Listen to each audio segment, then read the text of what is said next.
Now today, I want to focus my remarks on terrorism. But first, let me address one point. Some have suggested the biggest threat that we face comes from terrorist attacks, and that is the opposite of the truth. We, as governments, have got to confront hundreds of thousands of people demanding the universal right to free elections and democracy.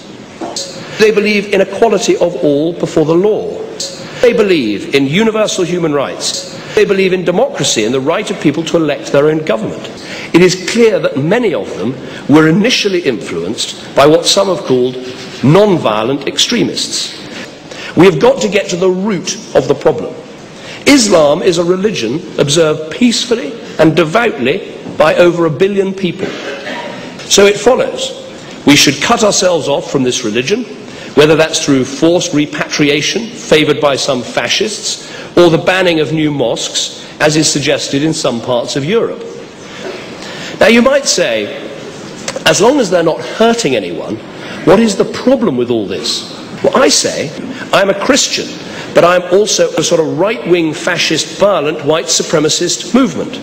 Yes, we are dealing with our budget deficit, but we are also making sure our defences are strong. We will still have the 4th largest military defence budget in the world.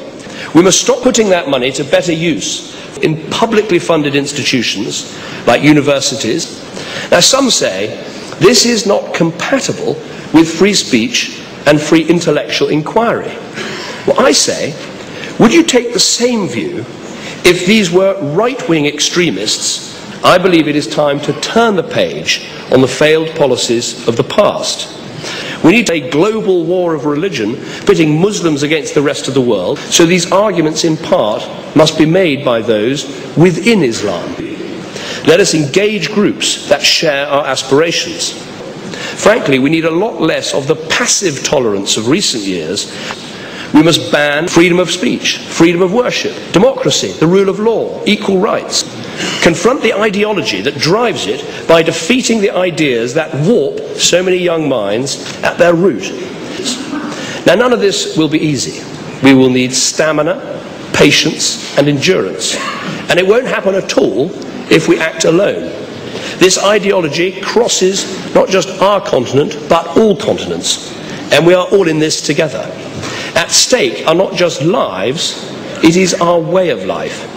That is why I've been having a 6-hour lunch with my friend from Germany, focusing on conflict and building a much more flexible army.